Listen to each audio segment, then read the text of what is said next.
J'ai besoin de me retrouver. Tu as besoin de te retrouver dans ce que le Seigneur dit, dans ce que le Seigneur dit. Il y a tellement de choses à dire ce matin. Je vais simplement introduire. Il y a tellement de choses à dire. Ce matin, je vais simplement introduire. Enseigner aujourd'hui, c'est l'introduction de cet enseignement, c'est sortir du désert. Sortir du désert. Voici le thème de notre jeûne de 40 jours.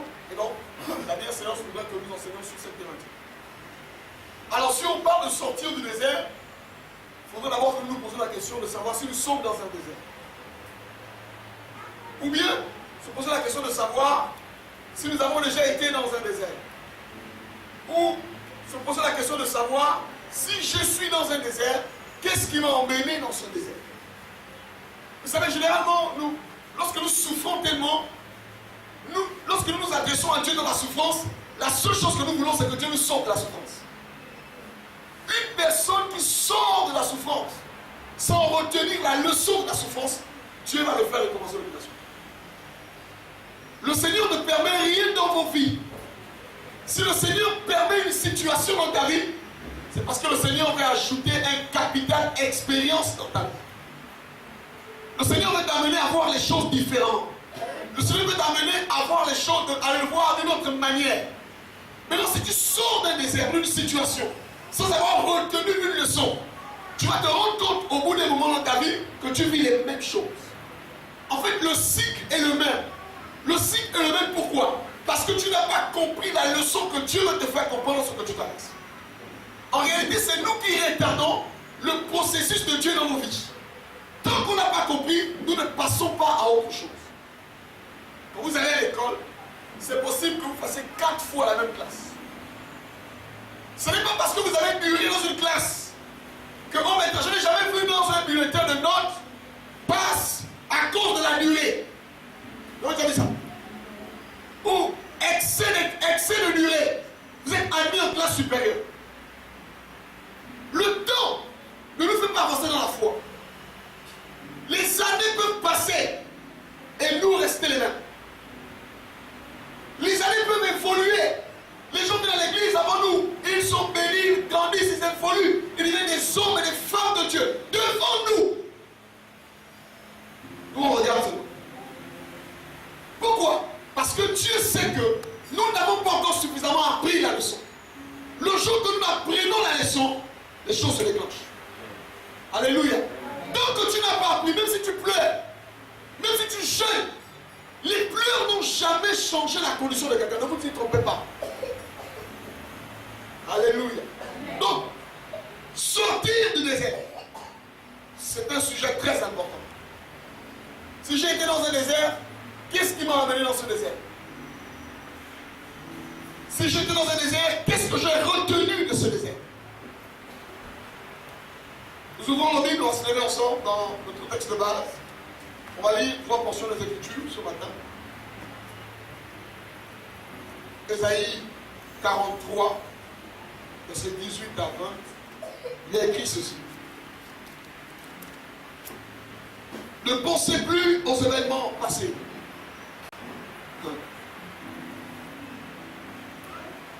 Ne considérez plus ce qui est ancien. Voici, je veux faire une chose nouvelle sur le point d'arriver. Il explique. Ne la connaîtrez-vous pas? Je mettrai un chemin dans le désert et des fleuves dans la solitude. Marc 1, le verset 9 à 13. En ce temps-là, Oui. Jésus vint de Nazareth en Galilée, et il fut baptisé par Jean dans le Jourdain. Au moment où il sortait de l'eau, il vit les cieux s'ouvrir et l'Esprit descendre sur lui comme une colombe. Et une voix lui fit entendre des cieux ces paroles. Tu es mon fils bien-aimé, en toi j'ai mis toute mon affection. Aussitôt, l'Esprit poussa Jésus dans le désert, où il passa 40 jours et 40 et 40 jours tenté par Satan. Il était avec les bêtes sauvages et les anges le servaient. Alléluia. Est-ce qu'on peut s'asseoir? Nous avons lu 2 portions des Écritures. Je vais parler du désert. La première chose que je veux dire ici, c'est que le désert fait partie de notre processus de maturation. Il n'y a pas de croissance sans désert.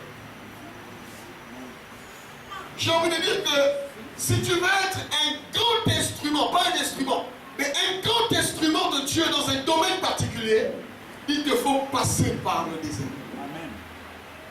Si tu veux être un grand maître dans le conseil, par exemple, dans le cas du mariage, il te faut expérimenter le désert dans le cas du mariage. Dieu ne peut pas t'utiliser à un certain niveau si tu ne passes pas par le désert. Alléluia. Amen. Alléluia. Amen. Tu ne peux pas éviter le désert. Si tu évites le désert ne va pas t'éviter. Je dis à quelqu'un, si tu évites le désert lui ne va pas t'éviter. Vous savez, il y a dans notre vie les choses que la prière ne peut pas enlever. Il faut bien que je vous le dise aujourd'hui. Il y a des choses sur la terre là, que la prière ne peut pas enlever. Tu peux jeûner et prier. Tu peux parler en langue. Tu peux invoquer Dieu. Il y a des choses que la prière ne peut jamais enlever, parmi lesquelles le désert. Si tu n'as jamais expérimenté le désert, je t'annonce qu'il y a un désert que Dieu prépare pour toi. Amen. Si tu as expérimenté le désert, je t'annonce que quel que soit le désert que tu as expérimenté, il y a un autre désert qui t'attend. Parce que la vie chrétienne est conçue de sorte que lorsque nous sortons d'un désert, Dieu permet que nous expérimentons la gloire. Pour que nous soyons éligibles à un certain niveau, Dieu nous fait encore passer par un autre désert. Amen. Donc, quel que soit le désert que tu as expérimenté, je ne suis pas prophète, mais quand je lis la Bible, je peux t'annoncer que demain après-demain, tu vivras un autre désert. Amen. Si ce message ne te concerne pas parce que tu ne traverses aucun désert, ta vie est paisible, ce message te sera utile dans quelques mois, dans quelques années, parce qu'un jour tu passeras par là. Amen. Alléluia. Amen. Nous aimons faire des prières. Seigneur, je lis cette situation dans ma vie. Que les situations que nous lions alors que c'est Dieu qui les a établies. Alléluia. Amen. Alléluia. Est-ce que tu traverses un désert? Est-ce que tu as déjà vécu un désert? Ou est-ce que tu te prépares à vivre un désert? C'est une question à laquelle tu dois répondre. Alléluia. Nous avons lu le texte d'Ésaïe 43, le verset 19. Et le verset 18 nous montre que notre Dieu est un Dieu de futur, un Dieu d'avenir, pas un Dieu du passé. Il y a des gens qui passent leur temps à vivre leur vie chrétienne dans le passé. Ils ont un passé glorieux dans la foi. Ils ont un passé glorieux dans leur marche avec le Seigneur. Mais leur présent est obscurci. Leur futur, ils ne voient rien de leur futur. Mais ils ne passent leur temps qu'à donner leur passé. Dans la vie, lorsque vous êtes tenté à toujours bien parler de votre passé et de moins bien parler de votre présent, ça veut dire que votre futur est en danger. Je reprends. Quand vous êtes bien placé pour parler de votre futur et de votre passé élogieux, et vous êtes incapable de parler de votre présent élogieux, c'est que votre futur est en danger. Ne considère plus les événements passés. Le passé pour Dieu est passé. Il demande à celui qui marche avec lui à Israël, Israël, regarde le futur. Arrête de penser à ton passé. Parce que je vais faire quelque chose sur le point d'arriver. Que Dieu t'aide à ne pas être une statue de sel. Vous connaissez les statues de sel, non? Amen. Il y en a dans la foi qui ont ce petit problème de regarder à leur passé. Il y a des choses qui ne me serviront pas dans mon passé. Donc parfois je n'en regarde même pas. Dieu dit à Israël, ne pense plus aux événements passés. Pourquoi? Parce que je suis prêt de faire quelque chose sur le point d'arriver. Alléluia. Et la chose c'est quoi? Quelle est la chose que Dieu veut faire? Il dit à Israël, je vais frayer un chemin dans le... Non, j'ai dit, je vais frayer un chemin dans quoi? Dans le désert et les fleuves dans la solitude. Donc Israël se retrouvait dans une situation de désert où il n'y avait pas de possibilité de sortir. Mais c'est quoi le désert finalement, puisque nous parlons de désert? C'est quoi le désert? Que concerne le désert, oui, sortons du désert. Mais c'est quoi le désert?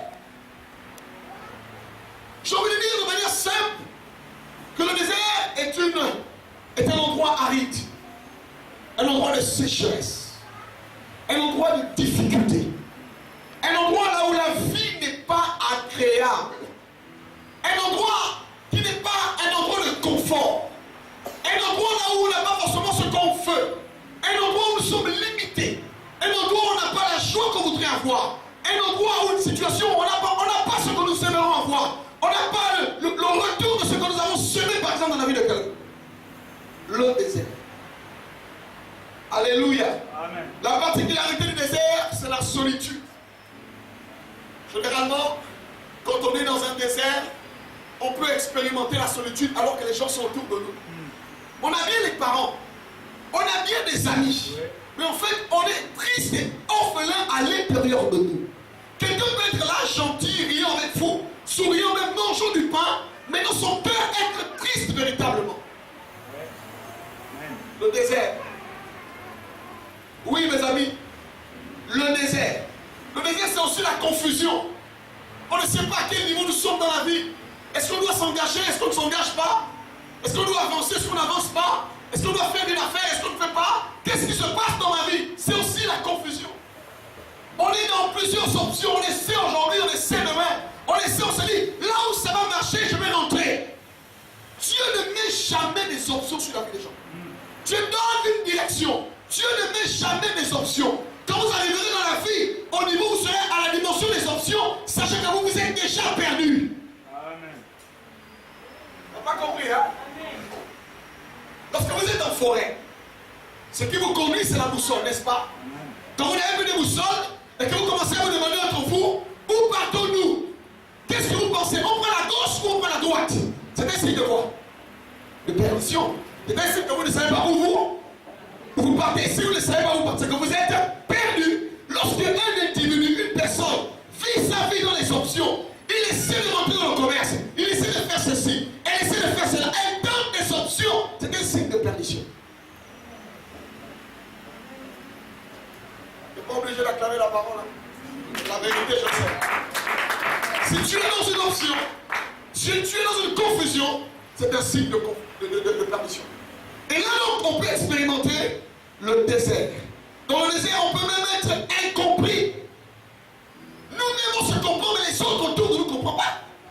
Ils ne peuvent pas nous comprendre parce qu'il n'y a que nous-mêmes qui nous comprenons. Le désert. Un moment où tu as envie d'accéder à un niveau, mais tu n'arrives pas. Tu as des ambitions, mais tu ne réussis pas à atteindre tes objectifs. Tu pries, mais tu as l'impression que la prière ne monte même pas un peu. C'est comme si Dieu ne t'entendait pas. Tu avais pris l'avion, il avait voyagé. Le désert. Là où les solutions, parfois la seule solution, ce n'est que d'abandonner. On a tout essayé et on commence à se résigner. Parce que on se dit, mais à quoi m'en servir? J'ai tellement essayé, j'ai tellement fait des efforts que je n'ai pas eu le retour de ce que je voulais. Là, tu es dans un désert. Alléluia. Amen. Les déserts, il y en a plusieurs, mes amis. Je vais en parler, je vais juste en parler. Et dimanche prochain, je vais rentrer là-dedans pleinement. Il y a plusieurs types de déserts. On peut parler du désert physique, par exemple. Quelqu'un est malade. Quelqu'un ne sent plus son corps.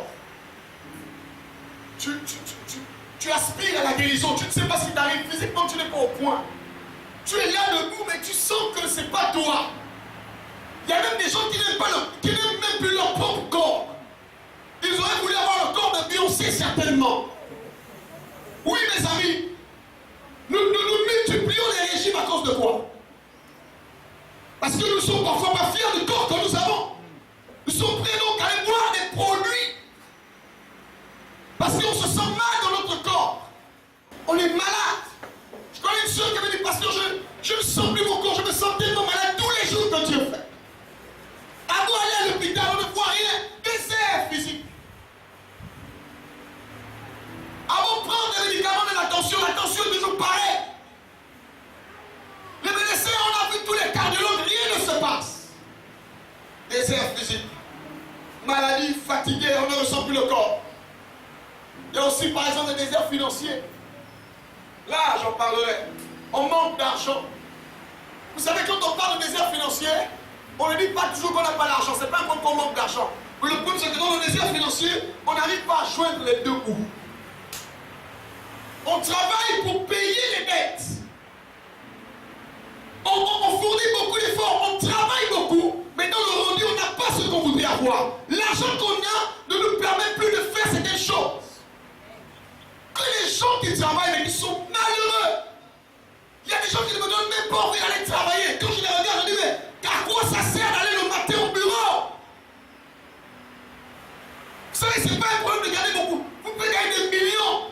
Mais le problème, c'est que est-ce que vous êtes capable de vivre le bonheur avec les millions que vous avez? Désert financier. Dès qu'on arrive à partir du 15, on n'a plus rien. On va emprunter sur le boutiquier parce qu'on veut joindre les deux bouts, on veut gagner le terrain de la fin du mois. Je vous dis que le salaire n'enrichit personne, mes amis. Je vous dis que le salaire n'enrichit personne. Est-ce que vous êtes capable de vous faire plaisir avec ce que vous gagnez? Il y a des gens qui ne sont même pas capables de prendre la fin du mois, l'argent à la fin du mois. Il n'est même pas capable de se faire plaisir, acheter une pelule, acheter la nourriture, aller au restaurant. C'est des souvenirs lointains pour lui. Parce qu'on doit gérer. On ne doit pas gaspiller, on doit gérer. Mais tu ne vis pas, tu existes.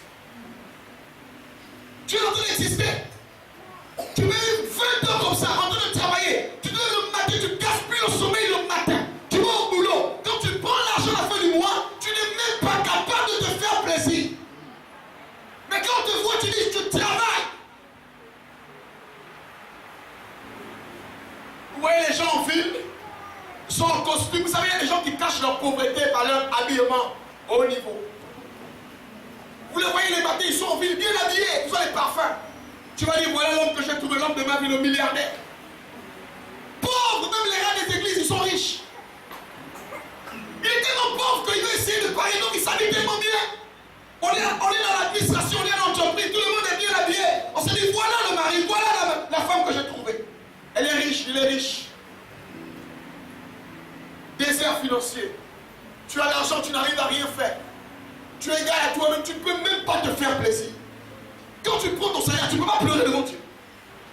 Jacob a travaillé, il a fait des efforts chez Laban. La Bible dit 10 fois, on a changé son salaire. Plus il fait des efforts, plus son salaire change.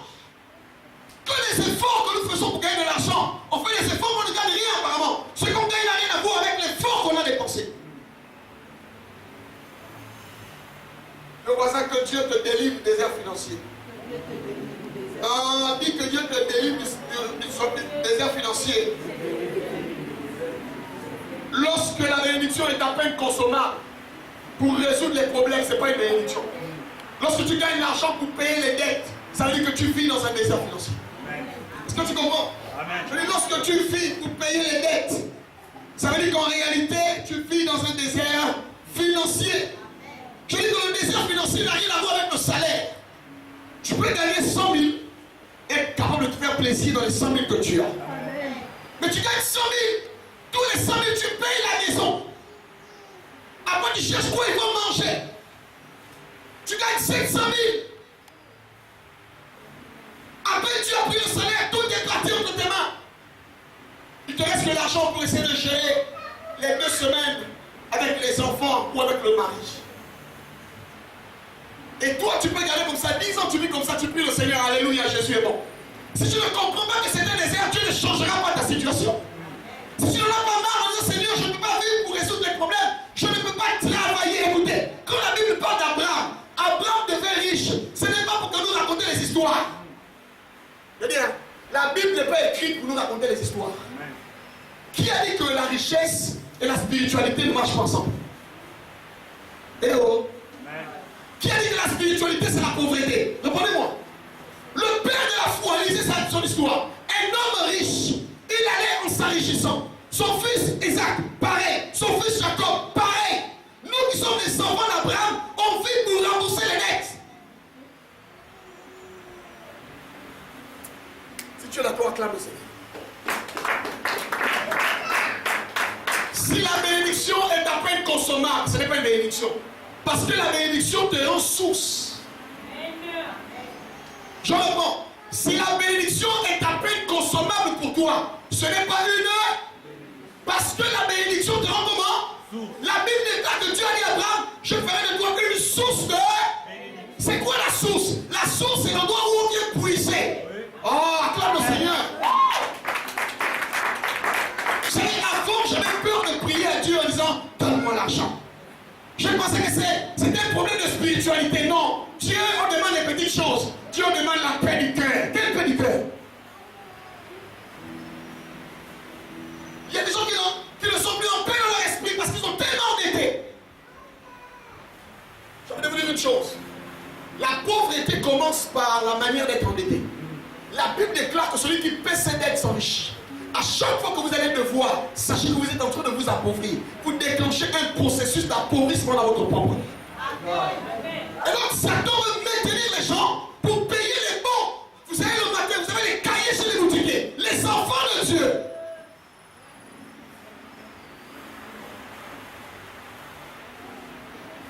Et ça, tu peux vivre ça toute ta vie. À la fin, c'est une misérable retraite que tu as. Même pour te la donner, on te fait marcher. Comment les gens vont vivre pour des choses comme ça? Je vois ça qu'il y a plus que le salaire. On dit qu'il y a plus que le salaire. Je prie à Dieu. Écoutez, malgré le fait qu'on a donné le salaire à Jacob, Jacob n'est pas sorti de là riche avec le salaire. Dieu a intervenu. Amen. Dieu a dû intervenir. Amen. Il a dit, Jacob a refusé le salaire. Écoutez-moi bien. Il avait un salaire. On a changé ça 10 fois. Au bout d'un moment, il n'arrivait plus à jeûner debout. La femme et les enfants. Il a dit à son beau-père, il dit, ne me paye plus. Ouais. Ah, vous avez déjà vu un homme qui refuse le salaire? Hein? C'est possible?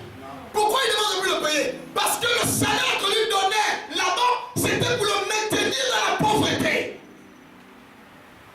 Son Dieu est venu parler à la nuit, il dit, Jacob, je vais te montrer comment on devient riche. Amen.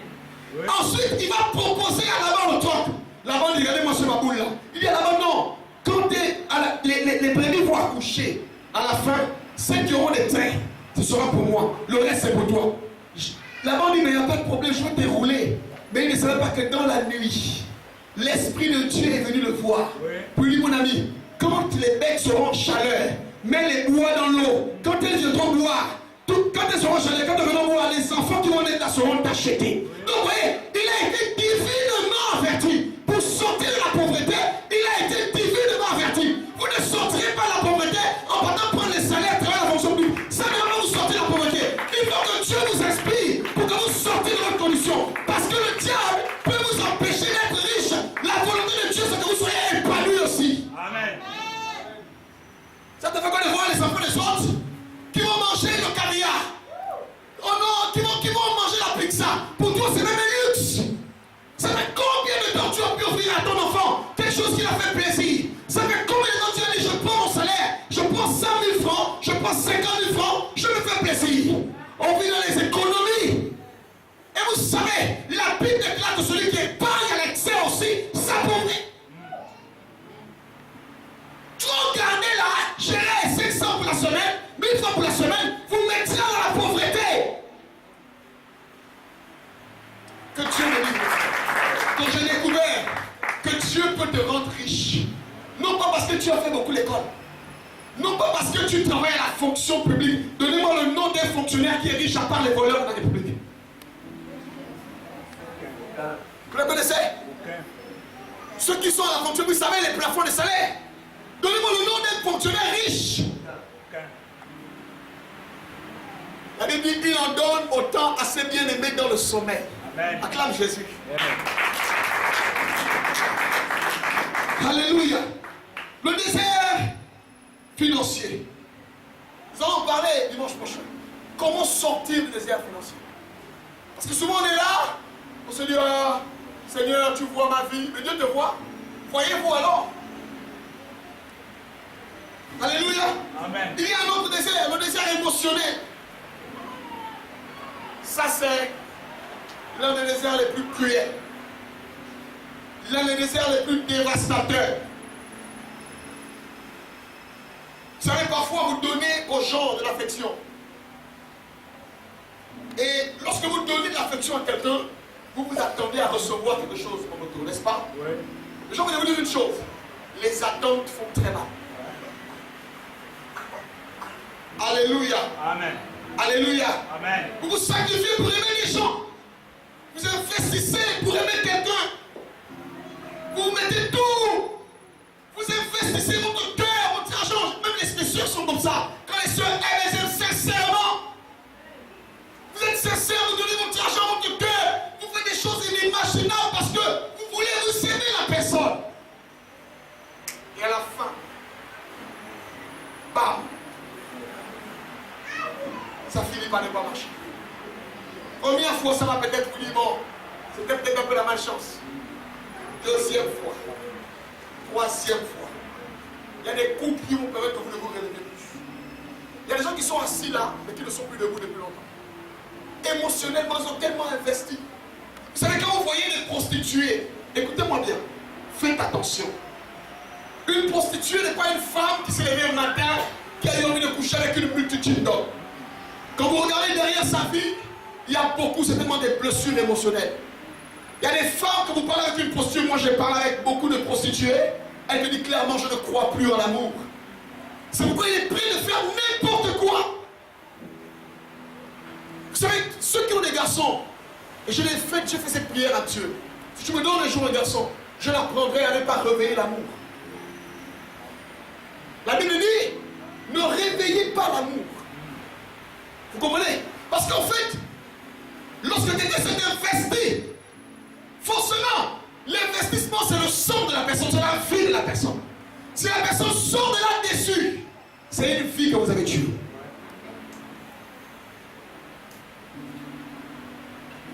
Que Dieu nous aide. Que Dieu nous aide. Il y a des gens qui sont morts émotionnellement. Décès émotionnel, il n'y a plus de possibilité. Il n'y a même plus l'envie le courage d'aimer quelqu'un. Le courage de supporter la famille. Il y a des familles, vous pouvez les aider comme vous voulez. Prenez une épreuve. Ils vont vous montrer qu'ils ne vous ont jamais aimé. Oui, mes amis. Il n'y a pas de plus grande déception que lorsque vous avez investi, que vous êtes sacrifié et qu'en retour vous n'avez pas ce que vous voulez. C'est très difficile. Il faut parfois être reconnaissant. Il faut pouvoir le reconnaître. Jésus, imaginez-vous, il se croise le regard avec Pierre. Il lui avait dit, le coq ne chantera pas 3 fois que tu pourras régner. À la 3e fois, il va se croiser le regard. Comment pouvait être Jésus à cet instant?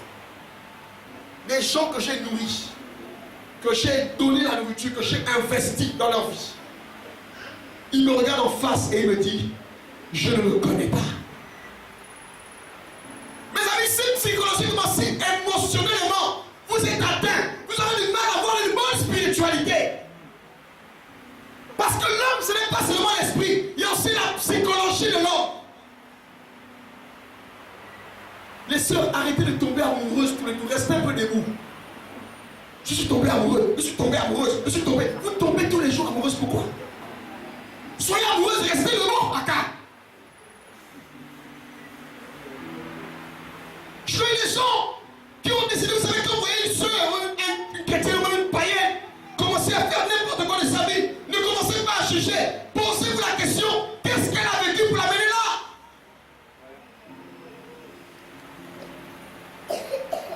Le temps m'a appris, elle n'est plus trop vite juger les gens. Le temps m'a appris, elle n'est plus trop dire aux gens, oh, il est tombé dans le péché, elle est tombée dans le péché. Je connais ce que c'est que le désert émotionnel. Se sentir seul alors que tu es entouré des personnes. Jésus a senti le désert émotionnel. Le gars est allé prier à la croix à Gethsemane. Il a prié. Quand il vient, le gars, vous n'avez même pas pu veiller 1 heure. Je disais au départ que vous vous sentez seul alors que vous êtes entouré des gens. Vous savez, il y a des gens qui peuvent vous faire sentir seul. Il y a des comportements qui peuvent faire sorte que vous vous sentez seul alors que vous avez les gens avec vous.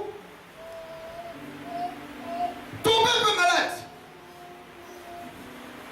Et puis dites que la facture des médicaments coûte 300 000. Vous saurez. Chacun va vous dire, je n'ai pas d'argent. Maintenant, dès qu'on va annoncer votre décès, C'est bizarre.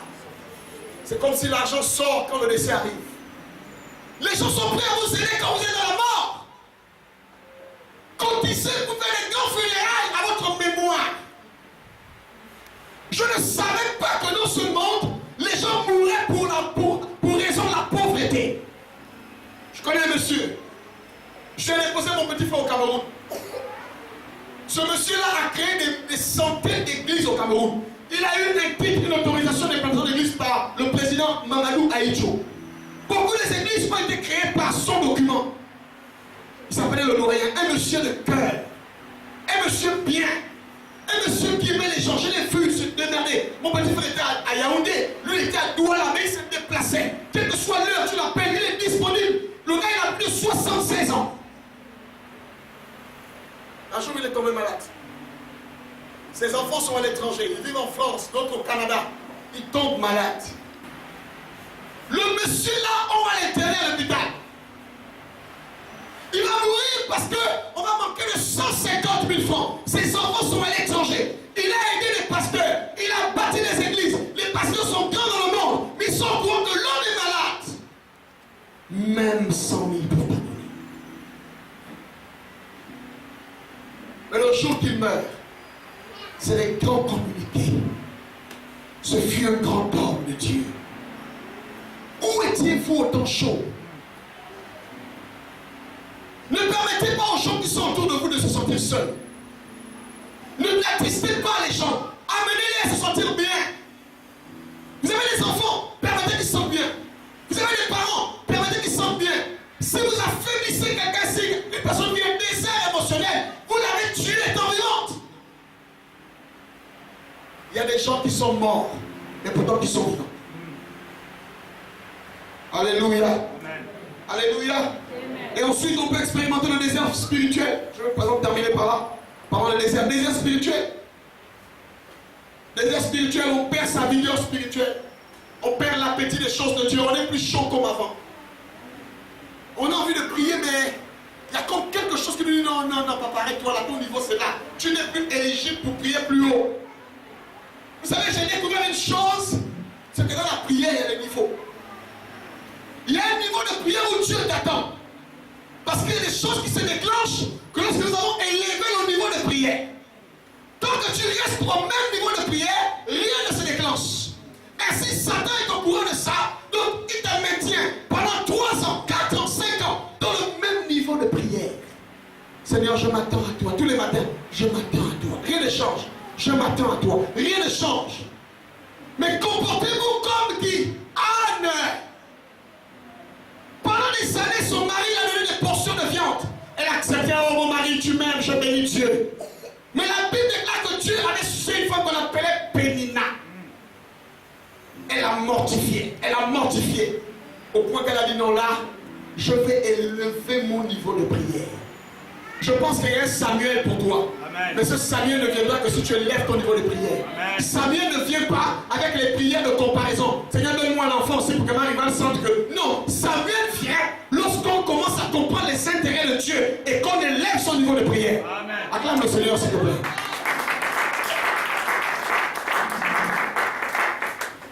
Il y a des choses que Dieu m'a permis d'enfanter.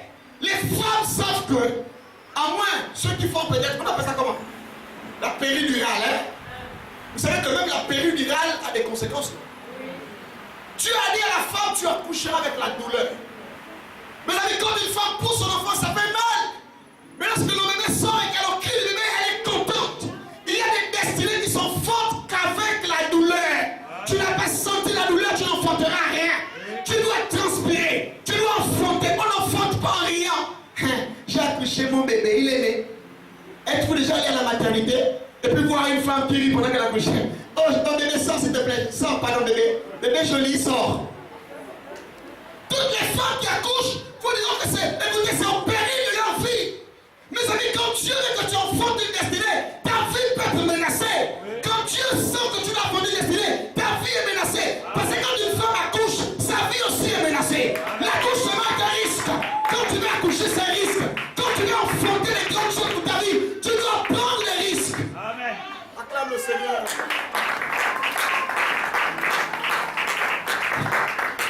Dieu m'a dit que les prières de parvis ne font pas descendre la gloire.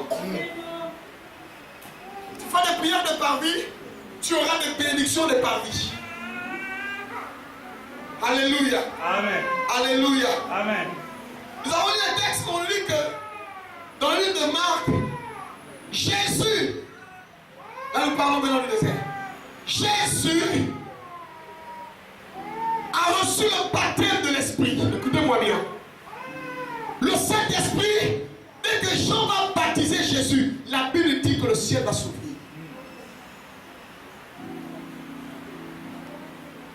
C'est pas n'importe qui pouvait ouvrir le ciel de Jésus. C'est dès que Jean-Baptiste a eu, il a dit à Jésus, je ne peux pas t'aider. Jésus dit non, laisse faire les choses. Parce qu'il était écrit que je devais rentrer dans ma dimension par ton canal. Dès que Jean a baptisé, écoutez, quand Jésus a fait le miracle à Canaan, le ciel ne s'est pas ouvert. Quand Jésus a ressuscité Lazare, le ciel ne s'est pas ouvert. Quand Jésus a marché sur les eaux, le ciel ne s'est pas ouvert. Il y a dans notre vie des saisons où Dieu dit que le ciel doit s'ouvrir. Mais c'est le souvenir de si tu fais une rencontre particulière. Amen. Oui. Tu vas prier, tu vas jeûner, tu vas venir à l'église, c'est fermé. Lorsque tu vas rencontrer Jean-Baptiste, là, le ciel doit s'ouvrir. Amen. Il y a des gens que vous les rencontrez, il y a comme quelque chose qui se produit dans votre vie. Il y a comme un démarrage, une accélération spirituelle. Parce que c'est celui que Dieu a prédestiné avant la fondation du monde pour que votre ciel s'ouvre. Amen. Faites attention, soyez capables de discerner vos relations. Il y a des gens qui sont destinés à vous ouvrir le ciel. Si vous les fermez, vous fermez votre destinée. La Bible dit que quand Jésus va être trempé par Jean, quand il va ressortir, le ciel va s'ouvrir. La première fois que le Père va parler, il dit, celui-ci est mon fils bien-aimé. Il dit, en qui j'ai mis toute mort. En fait, après avoir reçu un pareil témoignage, oh my God, Jésus en réalité doit commencer son ministère. Écoutez-moi bien. Si le ciel de Jésus s'ouvre, son ministère doit commencer. Qui a parlé? C'est pas un prophète, c'est qui? C'est Dieu lui-même. Donc normalement, après le baptême de Jésus, il doit rentrer dans le ministère.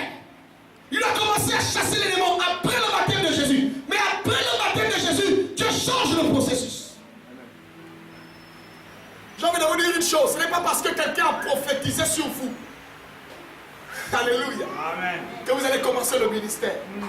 Ce n'est pas parce qu'on a dit que tu vas avoir de l'argent que tu auras déjà l'argent le même jour.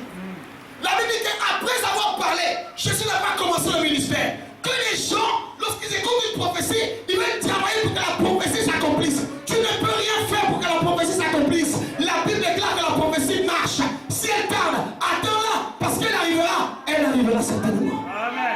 Acclame le Seigneur, s'il te plaît. Jésus ne commence pas le ministère.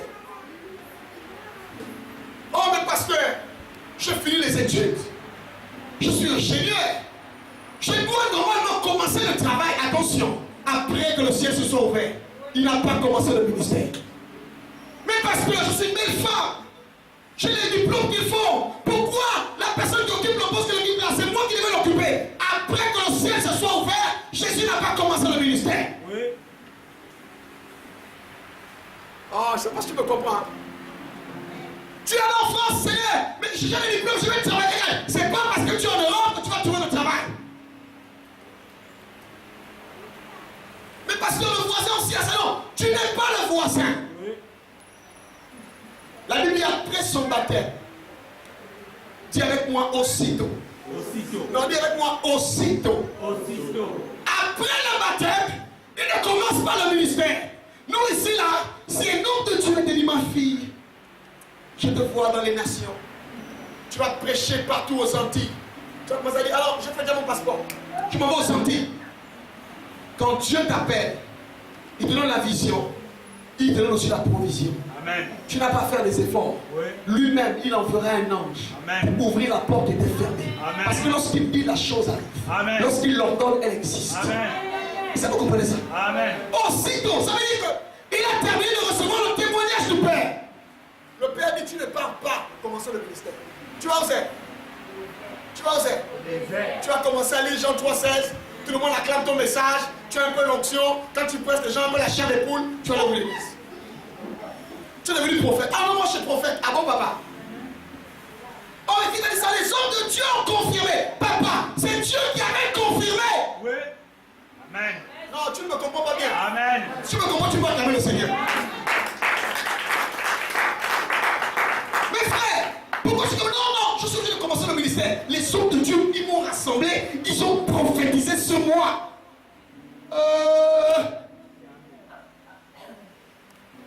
C'est vrai que les hommes de Dieu ont parlé, mais le Père a parlé. Jésus n'a pas commencé le ministère que le Père a parlé. La Bible dit aussitôt. J'aurais pu entendre aussitôt Jésus commença son message. Mais la Bible dit aussitôt. Le verset 12 dit quoi? Jésus fut quoi? Poussé. Marc dit que Jésus fut comment? Poussé.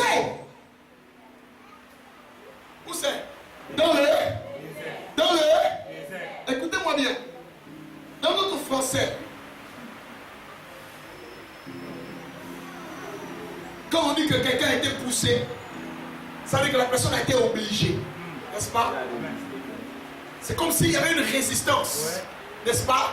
Il ne voulait pas partir, mais c'est pas ça. On est en train de dire que Jésus a été orienté. Quand il a reçu la confirmation du ciel, il fallait avoir l'orientation sur la terre. Alors vous me suivez? Il a reçu la confirmation du ciel qu'il sera ceci. Il est le Fils de Dieu. Mais il reçoit la confirmation. Il doit avoir quoi? C'est l'orientation. C'est le Saint-Esprit qui dit, papa, après avoir reçu le baptême, toi tu veux aller où c'est? Tu veux aller où c'est? Qui l'a amené là-bas? Non, ça veut dire, hein? Ça veut dire qu'il l'a amené là-bas? Non. C'est le Saint-Esprit. Alléluia. Amen. Jésus fut emmené. Il y a deux manières de rentrer dans un désert. Deux manières de rentrer dans un désert. La première manière, c'est Dieu qui vous emmène. Est-ce qu'un jour vous vous êtes retrouvé dans une situation où en réalité, vous-même dans votre volonté, vous ne voulez pas être? Ça vous est arrivé? Dieu fera toujours des choses bizarres comme ça. Il va toujours conduire vos pas là où vous ne voulez pas aller. Mais c'est là qu'il vous a amené parce qu'il sait que quelque chose, vous allez le prendre là-bas. Écoutez-moi bien, écoutez-moi très bien.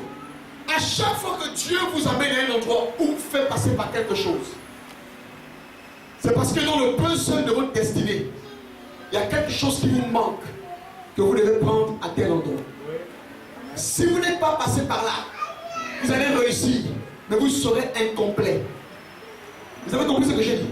Vous allez réussir, vous allez même percer, mais vous serez comment? Incomplet. Jésus, son chemin, c'est quoi? C'est le désert. Dieu au voisin, Dieu peut t'amener au désert. Maintenant, Dieu au voisin, il y a un désert que Dieu prépare pour toi. Regarde dans les yeux de Dieu, frère. Le désert est une stratégie de Dieu pour te faire du bien. Le désert est une stratégie de Dieu pour te faire du bien. C'est Dieu qui amène dans le désert. Il y a un texte qui m'a fait peur dans le livre de Jérémie 6. J'ai dit, Dieu, comment tu peux faire ça? La Bible dit, Jérémie 2, le verset 6. Parce que dit la Bible. Ils n'ont pas dit où est l'Éternel qui nous a fait monter du pays d'Égypte, qui nous a conduits dans le désert, dans une terre aride et pleine de force, dans une terre où règne la sécheresse et l'ombre de la mort, dans une terre où personne ne peut passer et où n'habite aucun homme. Jérémie parle, il dit, Dieu a amené son peuple dans un endroit où il n'y avait pas de l'eau. Ce que j'aime avec Dieu, c'est que lorsqu'il t'amène dans un endroit où il n'y a pas de l'eau, c'est que lui-même il a pourvu de l'eau pour toi. Amen. Ah, tu n'as pas compris. Amen. Il a dit à Abraham, je veux que tu m'offres ton fils. Abraham, il y a beaucoup de montagnes. Cependant, ne te trompe pas de montagne. Tu vas amener ton fils où? Au mont Moriah.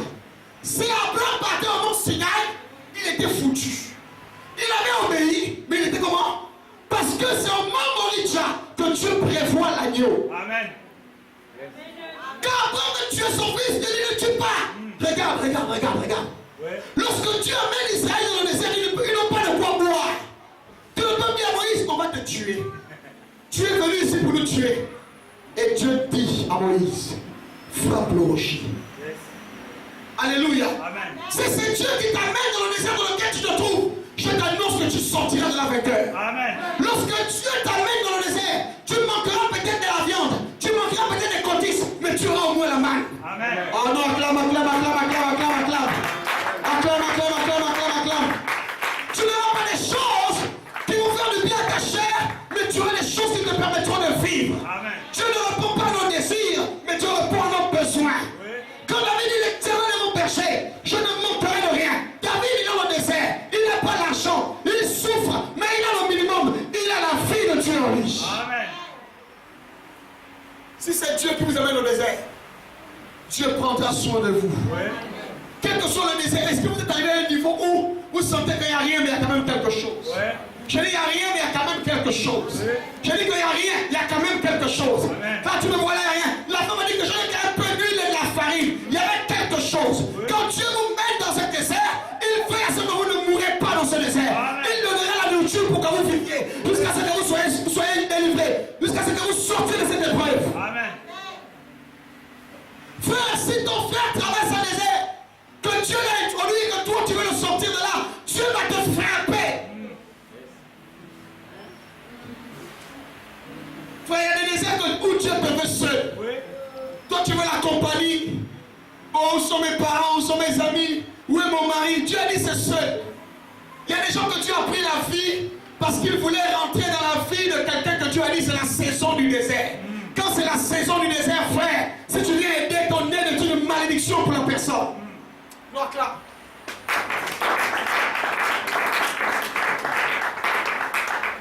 Mes amis, il fait un temps où j'ai expérimenté ce désert. Je suis quelqu'un, j'ai même mangé les belles choses. Un jour, quand je suis passé par des moments difficiles, je me souviens la première fois où je vois la bouteille d'eau glacée qui me regarde et je la regarde. Généralement, le congélateur est plein de nourriture, mais ce jour-là, je fais 2 mois et demi, maman Clara, avec la bouteille d'eau. Quand j'ouvre le congélateur, la bouteille me regarde, je regarde la bouteille. La bouteille me regarde, je regarde la bouteille. Je regarde la bouteille me regarde. Moi qui ne mangeais pas les gâteaux beignets, les coulous, j'avais déjà pris la retraite avec ce genre d'alimentation-là. Dieu a dit, mon petit, tu vas repasser par le désert. Il y a quelque chose que tu as manqué d'apprendre. Il y a une discipline que tu n'as pas encore prise. Il faut que tu la réapprennes à nouveau. Je suis passé par là. Tu prends le téléphone pour appeler les amis, les parents. Le téléphone sonne, personne ne décroche. Tu as même dit, j'ai besoin que tu m'aides de dire, frère, on est encore le 23, tu fais des appels anticipatifs. Parce que c'est le 23, il dit, non frère, le mois est déjà serré. J'ai commencé à dire au nom de Jésus, je chasse la mauvaise Dieu, il me dit, tu me chasses. C'est pas le diable, c'est moi. Frère, c'est là que tu comprends le verset qui dit, il est bon d'attendre en douceur le secours du Seigneur. Chaque jour qui passe, que le voisin prépare, c'est l'odeur qui te rappelle qu'il fut un temps lorsque nous fûmes. Lorsque nous sûmes de l'argent, nous mangeâmes. Et les voisins, ils m'ont bien préparé à cette heure-là. Vous savez, il y a des gens qui ont déclenché des jeûnes de leur vie. Ce n'est pas le jeûne parce qu'ils voulaient jeûner, mais les conditions les ont obligés à jeûner. Je connais ça. Je dis, je calcule pendant 7 jours, il n'y a pas la nourriture. Je rentre dans un jeûne de 7 jours, Seigneur, pour t'honorer. Le Seigneur sait que mon fils n'a rien à manger. Mieux il rentre dans le jeûne. Mais ça faisait combien de temps je n'avais pas jeûné? J'étais dans mon confort en tant que pasteur. J'avais de l'argent, j'avais ce que je voulais. Donc, je jeûnais de moins en moins. Tu as dit? Vous savez, si vous ne voulez pas obéir à Dieu de manière volontaire, Dieu va vous obliger à obéir. Amen. En tout cas, Dieu c'est un Dieu de processus et de stratégie. C'est la stratégie pour vous amener à être un homme de jeûne. Parce qu'il sait que c'est dans le jeûne que le léon qui est en toi peut sortir. Dieu va permettre que tu vives dans la galère. Amen. Tu appelles des amis. Aucun ne vient te secourir. Mes amis, je te dis, soudainement étrange. Il fut un temps, quand je passais avec mes sachets, les courses, je ne les regardais même pas. Je rentrais dans mon portail. Mais il fut un temps, maintenant le matin, j'arrive. Je commence à dire, Asso, tu manges. Frère, quand tu manges, tu te rappelles que chaque jour suffit sa paix. Tu t'attends à Dieu. Sinon tu comprends le verset qui dit, le chant qui dit, je m'attends à toi. Tu manges là, demain il n'y a rien fait. Chaque jour suffit sa paix. J'ai connu ça. Aucun parent ne dit.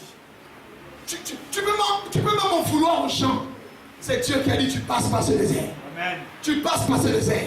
Non, acclame le Seigneur. Alléluia. Amen. Tous les serviteurs de Dieu dans la Bible sont passés par ce désert. Oui. Je dis tous les grands hommes. Abraham est passé par ce désert. Jérémie, tous les hommes de Dieu. Les gens veulent imiter la vie des héros de la foi. Ils ne veulent pas imiter leurs expériences. À chaque fois que tu dis, Seigneur, donne-moi l'onction de Paul. Papa, sache que Paul a souffert. Il a combattu contre les bêtes à Éphèse. Il a été craché. Donc quand tu demandes l'onction, sache que Dieu donne l'onction à la main droite et la persécution à la main gauche. Ouais. On se lève pas un matin, on devient grand. Si on vous a dit ça, on vous a menti. On se lève pas un matin, on est comme Jésus. On commence à changer. On va voir ça. La grandeur, ce n'est pas un hasard. Tu es là, tu ronfles tous les soirs à minuit. Seigneur, donne-moi l'onction de Jésus. Tu aurais bien ça. Pendant que les disciples dorment, ma Bible me dit que Jésus est sur la montagne pour prier. Il y a des gens, Dieu est obligé de vous faire souffrir pour que vous appreniez l'obéissance. Amen. Oh, la Bible ne dit pas que c'est dans l'obéissance. C'est par l'obéissance qu'il a appris l'obéissance. Par les choses qu'il a souffertes. Écoutez, on n'obéit pas en riant. Je n'ai jamais vu un homme qui obéit avec les dents en éclat. Oh Dieu, je te bénis jamais. L'obéissance coûte quelque chose. Amen. Tu sens comment ta chair souffre. Je me souviens de cet homme qu'on appelle Jésus. La sueur est devenue du sang parce qu'il fallait enfanter vous et moi ce jour-là. Vous pensez que la gloire c'est le matin? Tu vis comme tout le monde, tu veux avoir des expériences différentes. Tu vis comme tout le monde, mais tu es différent de tout le monde, c'est pas possible. Si tu as la vie de tout le monde, tu auras l'onction de tout le monde. Si tu as la vie de tout le monde, tu auras les résultats de tout le monde. Jésus a marché avec ses disciples. Mais au bout d'un moment, il se retirait pour prier. Le matin, il fracassait avec les miracles. Est-ce que c'est l'esprit qui t'amène dans le désert? Nous parlerons de ça dimanche prochain. Quand l'esprit nous amène dans le désert, qu'est-ce qui se passe? Alléluia. Amen. Il y a aussi un autre désert. Et là, nous devons vraiment le savoir.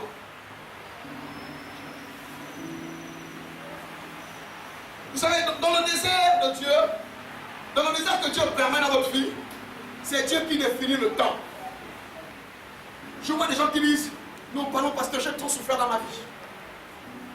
Parce que je n'en peux plus, c'est trop fort. Non, là, les preuves, là, non, papa, maman, quand Dieu t'appelle dans un désert, c'est lui qui met le calendrier. Il dit, toi, c'est 30 jours. Jésus a passé combien de temps? Combien? Mais est-ce que tu sais que chaque désert dans vos vies a une date de péremption? Dis au voisin, il ne faut pas trop durer dans le désert. Il dit, ne dure pas trop dans le désert. Il y a des gens que Dieu a voulu finir avec eux le bruit. Mais ils se sont habitués au désert parce qu'ils n'ont pas compris la leçon. Alléluia. Il y a un autre désert. Et ce désert, c'est un désert qui est provoqué par vous-même, sinon par nous-mêmes. À l'époque, quand Jésus chassait les démons, il pouvait voir un démon, il l'appelle légion. Aujourd'hui, lorsque les chrétiens chassent les démons, nous chassons un démon, il s'appelle comment? Il s'appelle Agnès. Le démon s'appelle Kumba, ma tante. Le démon s'appelle Anastasie. J'ai jamais vu dans la Bible le démon qui portait le nom des parents. La question que je pose, n'y avait-il pas les sorciers au temps de Jésus? Les gens ne faisaient-ils pas la sorcellerie au temps de Jésus? Avez-vous déjà fait une délivrance, un exorcisme que Jésus a fait, où l'esprit disait, c'est l'esprit de son oncle, il s'appelle Adélaïde, vous avez déjà vu ça?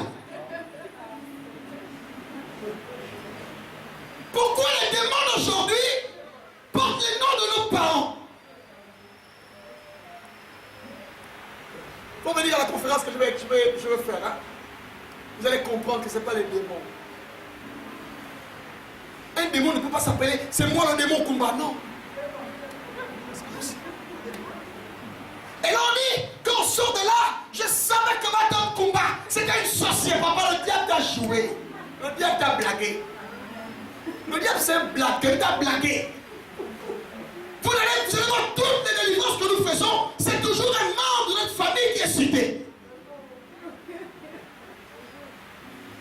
À quoi que les démons ne possèdent plus les gens? Ou les démons là maintenant ce sont nos parents. Il y a des gens qui sont dans la souffrance, mais une souffrance en désert entretenue par eux-mêmes. Comme ils ne sont pas suffisamment honnêtes spirituellement pour reconnaître que je suis dans ça, parce que c'est moi-même, ils vont chercher les boucs émissaires. Ma tante qui ne me regarde pas souvent bien là, depuis un temps, elle m'appelle maintenant un peu trop. C'est pourquoi je sens un peu le palu dans la côte gauche, j'ai un palu à la côte gauche. Ésaïe 59, quand vous lisez Ésaïe 59, vous allez comprendre. Lisons un peu. Tu veux lire Ésaïe 59? Ésaïe 59. Ouais. Non, la main de l'Éternel n'est pas trop pour vous sauver. La main de l'Éternel n'est pas comment? Trop court pour poursuivre papa. Ni son oreille trop dure pour entendre. Oui, tu n'es pas sourd. Mais ce sont vos crimes qui mettent une séparation entre vous et votre Dieu. Ce sont vos péchés qui vous cachent sa face et l'empêchent de vous écouter. Car vos mains sont souillées de sang, et vos doigts de crime. Vos lèvres profèrent le mensonge, votre langue fait entendre l'iniquité. Nul ne se plaint avec justice, nul se plaint avec droiture. Ils s'appuient sur les choses belles, disent des faussetés. Et disent des faussetés. Ils conçoivent le mal et enfantent le crime. Ils couvrent des œufs de basilic et ils pissent des poils d'araignée. Celui qui mange de leur œuf meurt. Et sinon, il en brise un, il en sort une vipère. Leurs poils ne servent point à faire un vêtement, et ils ne peuvent se couvrir de leur ouvrage. Leurs œufs sont des œufs d'iniquité, et les actes de violence sont dans leurs têtes. Leurs pieds courent au mal, et ils ont hâte de répandre le sang innocent. Leurs pensées sont des pensées d'iniquité. Le ravage et la ruine sont sur leur route. C'est quoi ça? Le ravage et la ruine sont sur leur route. Ils ne connaissent pas le chemin de la paix. Et il n'y a point de justice dans leur voie. Vous comprenez ça? Est-ce que c'est clair? Est-ce que c'est clair là? Amen. Là on a dit, comme tu as dit le mot démon là, tu as mis le mot lien, tu as mis le mot esprit de famille. C'est clair. Ce que vous allez semer, vous allez récolter. Attendez, vous avez du mal à manger. Vous avez du mal à vous vêtir. Vous avez du mal à vous faire plaisir. Vous, ce que vous avez décidé de faire, c'est de faire une équipe de football des enfants. Bébé à gauche, bébé à droite, bébé au milieu, bébé là-bas, petit. Je chasse l'esprit de pauvreté. Non, la pauvreté c'est dans ta mentalité. Qui a dit que quand on est chrétien, on ne connaît pas faire planning familial. Mes amis, Dieu vous demandera les comptes pour les enfants. Parce que les enfants, en fait, quand ils viennent au monde, vous devez en prendre soin. Ne pas prendre soin d'un enfant est un péché. C'est pourquoi avant de faire un bébé, mes très chers soeurs et frères en Christ, asseyez-vous et regardez votre condition. Ne venez pas faire payer les enfants d'autrui. On se retrouve à midi, on a du mal à gérer 5 mouches. Mais si tu sais que tu n'as pas d'argent, fais tes jambes alors. Parce que si tes jambes ne sont pas fermées, les enfants viendront et tu vas accuser les démons de pauvreté. Mes amis, l'école coûte cher aujourd'hui. Avec un système éducatif pourri comme celui-là. Tu prends ton enfant, tu le mets au primaire à l'école es sûr qu'il aura une scolarité ambiguë. Entre les grèves, entre le ceci, entre le cela. Donc, à un moment donné, il faut avoir des moyens pour mettre l'enfant dans une école normale. Une école où on paye, où il est quand même suivi. Toi, tu n'as même pas les moyens de manger. C'est avant que tu vas à l'école, tu as 5 ans, tu fais comment? Je n'ai jamais compris ce phénomène chez les chrétiens. Oh, laissez les esprits de famille, laissez les parents tranquilles. Les parents ne vous donnent pas le droit de faire ce que vous faites. C'est vous-même qui le faites. Vous devez les assumer. Il y a des déserts qui sont provoqués par nos propres manières de faire. La colère. Tu es en colère, tu fais quoi? Tu gardes ton cœur de colère, tu veux quelle bénédiction? Tu ne peux pas prier si tu es en colère. Tu gardes rancune. Comment veux-tu que Dieu te bénisse alors que la Bible dit que le soleil ne doit pas se coucher si tu es encore en colère? Tu ne peux pas être béni. Quelquefois, la gloire de Dieu est cachée parce que nous-mêmes nous avons assis nos filles dans ce qui n'est pas bien. Si tu as provoqué un désert dans ta vie, n'accuse pas les sorciers, répands-toi seulement. Parfois c'est la repentance simplement. Mais nous on n'a pas le courage. On cherche des boucs émissaires. La Bible dit que l'accusateur des frères c'est le diable. Quand tu commences à rendre les gens trop responsables de ta situation, tu es en train de jouer le rôle du diable. Saül, il n'était pas dans le plan de Dieu destiné à être roi. Mais à cause de l'insistance d'Israël, Dieu a ouvert une porte à Saül. Tu vas être roi. Lui-même, il a gaspillé sa royauté. À chaque fois, Dieu voulait attirer son attention pour qu'il se répande. Il refusait de se répandre. Et chaque jour qu'il avançait, il était condamné. Regarde, toutes les fois que Dieu sollicite ta repentance et que tu la refuses, et que tu sembles avancer, tu avances vers l'échec. Il y a des situations où Dieu te dit, là c'est la repentance. Tu peux chercher les formules. Oh, c'est l'offrande. Oh, c'est ceci. Dieu te dit, c'est pas offrande. L'offrande que je veux, c'est la repentance. David a tué Bathsheba. David a accouché avec Bathsheba. Ils ont fait l'enfant. L'enfant là, Dieu a dit, je vais frapper. Il a jeûné. Mais au départ, il s'est tué. Voici ce qu'il dit. Tant que je me suis tué, mes os se consumaient. Il y avait comme une mort au-dedans de moi. Mes amis, il y a des situations que tu vis. Hein. C'est toi-même qui as fait le choix là. Nous rentrons dans les déserts à cause des choix qu'on fait. Il y a des mauvais choix, il y a des choix à ne pas faire dans la vie. Il y a des choix, même si la chair te dit que fais, tu dis cher, non, je ne veux pas, je ne te parle pas, tu es vaincu. Tu donnes appétit à tout ce que tu veux. Mais tu veux vivre une vie de gloire. L'homme qui vous parle là, c'est un homme qui a expérimenté ce que je vous dis. Je sais avec Dieu où je suis. Quand ça ne va pas, je sais ce qui ne va pas. Dieu, à un niveau, ne négocie pas avec vous. Il vous dit c'est ça ou c'est rien. Alléluia. Il y a des choix, tu dois lui dire je ne veux pas. Même si ça te gratte, tu dis non. Est-ce qu'on peut se lever s'il vous plaît?